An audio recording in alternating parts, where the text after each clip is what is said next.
રાજકોટ જિલ્લામાં લેટરકાંડના મામલે કોંગ્રેસ નેતા અમિત ચાવડાનું નિવેદન સામે આવ્યું છે। અમિત ચાવડાના જણાવ્યા અનુસાર આ ઘટના ભાજપમાં આંતરિક લડાઈનું આ પરિણામ છે। ભાજપમાં પ્રદેશથી લઈ ગામ સુધી જૂથવાદ હોવાના આક્ષેપો કરવામાં આવ્યા છે। ભાજપમાં સત્તા અને ભ્રષ્ટાચારમાં ભાગ બટાઈની લડાઈ હોવાનું જણાવાયું છે। પહેલા અમરેલીમાં લેટરકાંડ અને હવે રાજકોટમાં લેટરકાંડ સામે આવ્યો છે। સરકાર આ અંગે એફએસએલની તપાસ કરાવે તેવી માંગ કરી છે। રાજકોટમાં અનેક નેતાઓના જૂથ છે। વોર્ડ પ્રમુખો અને પેજ પ્રમુખોમાં પણ જૂથવાદ હોવાના આક્ષેપો કરવામાં આવ્યા છે। ગુજરાત અને સમગ્ર દેશમાં જે રીતે સત્તા અને સંપત્તિ અને સંસાધનોનું કેન્દ્રીકરણ થઈ રહ્યું છે, મુઠ્ઠીભર લોકોના હાથમાં આજે સત્તા છે, મુઠ્ઠીભર લોકોના હાથમાં બધા જ સંસાધનો આજે કેન્દ્રિત થઈ રહ્યા છે અને એના જ કારણે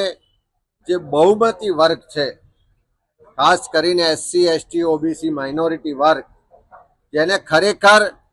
સત્તામાં ભાગીદારીની જરૂર છે, જેનો ખરેખર સંસાધનો જે છે એમાં હિસ્સો મળવો જરૂરી છે,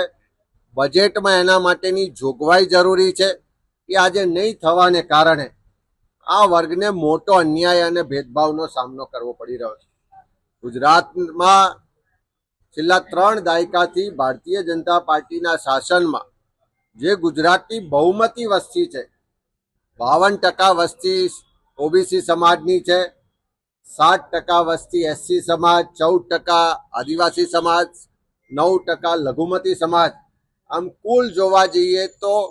એસસી, એસટી, ઓબીસી, માઇનોરિટીની 82% વસ્તી ગુજરાતમાં હોવા છતાં આજે તમે દરેક ક્ષેત્રે જુઓ તો સૌથી વધારે અન્યાય ઓબીસી સમાજને થઈ રહ્યો છે। આજે સત્તામાં પૂરતી ભાગીદારી નથી, પ્રશાસનમાં પૂરતી ભાગીદારી નથી, બજેટમાં એને પૂરતો હિસ્સો નથી મળતો। એના જ કારણે આ સમાજો આર્થિક રીતે, સામાજિક રીતે, શૈક્ષણિક રીતે, બધી જ રીતે આજે પછાત રહ્યા છે। આજે એને સત્તામાં, સંસાધનોમાં, પ્રશાસનમાં ભાગીદારી નહીં હોવાને કારણે દરેક રીતે એને અન્યાય અને ભેદભાવનો સામનો કરવો પડે છે। ત્યારે એના માટેની જાગૃતિ આવે, જાતિ જનગણના કરવાથી આ બધા જ સમાજની કેવી વસ્તી છે, એમની સામાજિક, આર્થિક, શૈક્ષણિક પરિસ્થિતિ શું છે,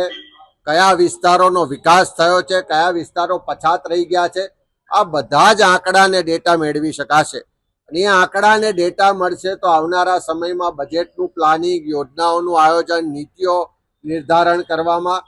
ખૂબ ઉપયોગી થશે। એ વાતને લઈને આજે ગુજરાતમાં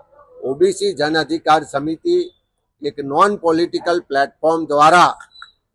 cast census for social justice એ વિષય સાથે સેમિનારોનું આયોજન થઈ રહ્યું છે અને એના ભાગરૂપે આજે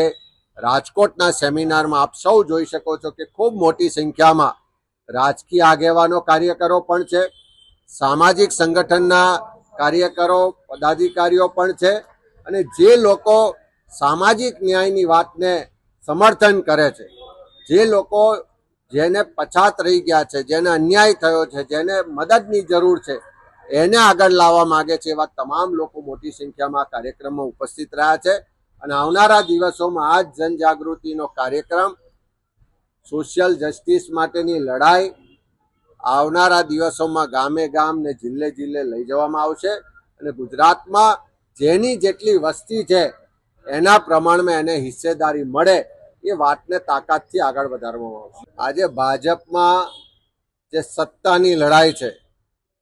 જે ભ્રષ્ટાચારની ભાગબટાઈની લડાઈ છે, જે એમનો આંતરિક અસંતોષ છે, જૂથવાદ છે, જે ઉકળતો ચરુ છે, એ ક્યાંક ને ક્યાંક લેટર કાંડના સ્વરૂપમાં ધીમે ધીમે બહાર આવી રહ્યો છે। પહેલા આપણે અમરેલીનો લેટર કાંડ જોયો કે ભાજપના જે હોદ્દેદારના લેટર પેડ પર લેટર લખાય છે, ત્યાંના આગેવાનો, ભાજપના ચૂંટાયેલા પ્રતિનિધિઓ કેવી રીતે હપ્તા મેળવે છે, કેવી રીતે સાંઠગાંઠ છે, કેવી રીતે સત્તાનો દુરુપયોગ થઈ રહ્યો છે, એની વિગતવાર એ લેટરમાં માહિતી હતી ને આખો લેટર કાંડ કેવો થયો, કેવી રીતે વિરોધીઓને જેલમાં નાખવામાં આવ્યા, કેવી રીતે એક માસૂમ દીકરીનો વરઘોડો કાઢવામાં આવ્યો, એવું આખા દેશને દુનિયાએ જોયું। આજે રાજકોટમાં પણ મીડિયાના મિત્રો માધ્યમથી જે માહિતી મળી કે અહીંયાના ભારતીય જનતા પાર્ટીના કોઈ પ્રભારી કેવી રીતે સત્તાનો દુરુપયોગ કરે છે, કેવી રીતે પદો માટે પૈસા લેવાય છે, કેવી રીતે માનીતાઓને ફાયદો કરવા માટે સત્તા પોલીસ પ્રશાસનનો દુરુપયોગ કરીને કરોડો અબજો રૂપિયાનો ભ્રષ્ટાચાર થઈ રહ્યો છે, એના આક્ષેપો આ પત્રમાં કરવામાં આવ્યા છે. એ સાચો છે ખોટો છે તો સરકાર ફરી એફએસએલમાં મોકલીને તપાસ કરાવે,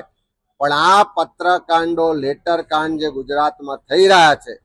ભાજપની સત્તામાં ભાગ બટાઈની જે લડાઈ છે,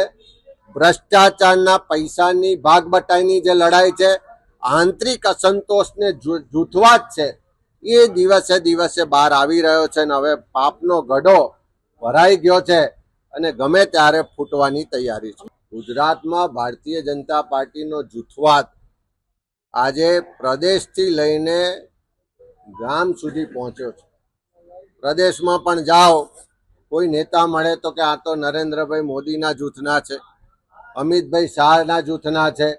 આનંદીબેનના જૂથના છે, CR પાટીલના જૂથના છે, ક્યાંક કોઈક વિજયભાઈ રૂપાણી જૂથના હશે અને હવે ભૂપેન્દ્રભાઈ પટેલના જૂથના પણ લોકો કેવડાવે છે. એવી જ રીતે નીચેના એમના નેતાઓમાં પણ રાજકોટમાં જશો તો અનેક નેતાઓના જૂથ છે,